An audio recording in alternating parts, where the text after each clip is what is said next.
Hey, welcome back to the channel. Today we're going to be unboxing the BrewTable from Delta Brewing Systems. It comes in a well-padded packed box. All the parts look to be nice quality. The assembly manual is pretty straightforward. It's not just a regular table because it can accommodate a Penguin 1/3 horsepower glycol chiller. We'll have an unboxing of that coming soon. It comes with 4 heavy-duty wheels. 2 of them have brakes, and that will allow us to move it easily around our brew space.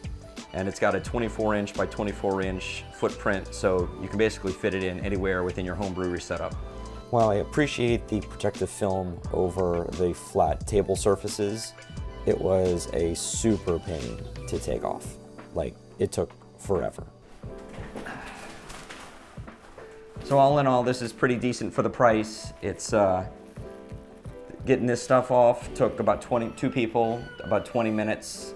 Peeling to try to get the protective film off, so I'd say that's the biggest con. The wheels look really nice, it's pretty sturdy, and again, I'd say the only other potential con is that the shelving does not, it just sits in a bracket. It doesn't secure with screws or anything, so you can't turn this upside down, it'll fall apart. But I think for putting heavy loads on top, or for using as a workspace, I think it'll be great. So. Like, subscribe if you like this, and we'll be back with more content in the next few weeks. Thanks.